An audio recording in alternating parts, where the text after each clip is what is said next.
Hai Church, setengah tahun sudah terlewatkan. Saya berharap Anda mengambil waktu untuk mengevaluasi apakah ada hal-hal yang dapat Anda sesuaikan untuk mencapai apa yang sudah direncanakan di awal tahun 2024 ini. Baik yang sifatnya pribadi, keluarga, pekerjaan maupun pelayanan. Tahun ini tema besar kita adalah Alive and Calling.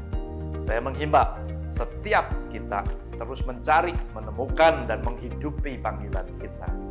Career is not our calling. Career is temporary, calling is permanent. Career makes a living, calling makes a life. Untuk stay at home mom atau ibu rumah tangga, panggilan Anda bukan hal yang kecil. Karena kontribusi terbesar kita dalam kerajaan Tuhan mungkin bukan apa yang kita kerjakan atau apa yang kita lakukan, tetapi siapa yang kita besarkan, yaitu anak-anak kita. Remember that our calling is always connected to others. It's never selfish. Ingat bahwa panggilan kita selalu terhubung dengan orang lain, tidak pernah egois. Bulan ini kita akan melihat kehidupan Yusuf, anak Yakub dan Rahel. Mulai dari Tuhan memanggilnya melalui dua mimpi. Kita melihat perjalanan hidupnya hingga mendekati akhir hayatnya, di mana Yusuf dapat berkata bahwa melalui mimpi-mimpi tersebut, Tuhan memelihara banyak orang dari kelaparan dan menyelamatkan bangsa Israel dari kepunahan.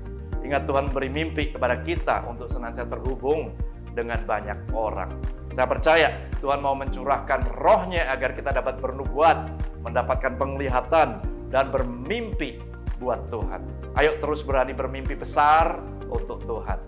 Mimpi besar yang didapatkan Yusuf tidak membuatnya lepas dari masalah dan hal-hal yang menyakitkan. Ketahuilah bahwa hal-hal yang menyakitkan hadir di dalam hidup kita bukan karena Tuhan lupa atau karena terlewatkan dari pengawasan Tuhan. Justru Tuhan izinkan terjadi karena untuk maksud yang besar. Your pain could be your purpose. Dalam kasus Yusuf benar apa adanya. Mimpi yang Tuhan berikan dalam hidup kita seringkali harus mengalami beberapa tahapan seperti dalam hidup Yusuf. Setidaknya ada 6 tahapan atau 6D. Tahapan pertama, dream. Minta dan dapatkanlah mimpi dari Tuhan. Terus bermitra dengan Tuhan melalui mimpi dan penglihatan yang Anda dapatkan. Tahapan yang kedua, decision. Ambil keputusan untuk bangun dari mimpi tersebut. Jangan terlena dalam mimpi. Minta hikmat.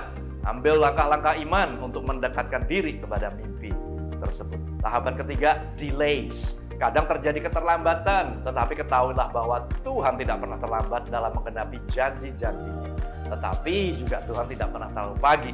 Disinilah kita harus nyaman untuk bersandar dan berharap kepada Tuhan. Tahapan yang keempat, difficulties. Dalam mencapai mimpi yang Tuhan berikan, kesulitan adalah kesempatan untuk Tuhan menunjukkan kemuliaan-Nya. Jangan berhenti ketika diperhadapkan dengan kesulitan. Sesuatu yang berharga tidak datang dengan begitu saja. Dalam tahapan ini terus berjuang dan mengusahakan. Tahapan kelima, dead ends. Di tahapan inilah kadang pengharapan kita mulai terlihat sirna, pupus, dan kandaslah mimpi besar yang kita terima. Paulus mengalami tahapan ini tercatat di 2 Korintus 1, 8-9. Rasul Paulus berkata bahwa beban yang dia tanggung begitu besar dan berat, hingga putus asa seperti mau mati katanya. Tetapi dia sadar bahwa ini semua agar dia tidak menaruh kepercayaan pada siapa? Dirinya sendiri.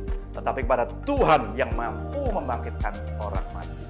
Dead ends are God's specialist. Jalan buntu adalah spesialnya Tuhan kita. Dia akan buka jalan di mana tidak ada jalan. Amen. Dan masuk ke tahapan yang ke-6 terakhir, yaitu deliverance. Tuhan dengan kuasanya akan menunjukkan jalan keluar ketika sepertinya semua jalan tertutup. Apa yang iblis reka-rekakan jahat, Tuhan sanggup berubahnya menjadi kebaikan. Yesus dibunuh di kayu salib bukanlah akhir dari cerita hidupnya, melainkan awal dari cerita keselamatan untuk seluruh umat manusia. Kisah hidup Yusuf melalui 6 tahapan ini, dan dia berhasil menghidupi setiap tahapan dengan baik. Jadi, jangan lewatkan untuk mengikuti seri From Pit to Palace. Dimanapun tahapan Anda, dream, decision, delays, difficulties, dead ends, saya percaya deliverance akan hadir. Bahkan Anda kalau sudah pernah mengalami tahapan ke-6 ini, saya menantang Anda untuk kembali bermimpi buat Tuhan. Doa saya akan banyak pemimpi-pemimpi seperti Yusuf yang Tuhan bangkitkan di Amjar Surabaya, menghidupi dan mengenapi panggilan Tuhan. Alive in our calling. Di dalam nama Tuhan Yesus. Amin.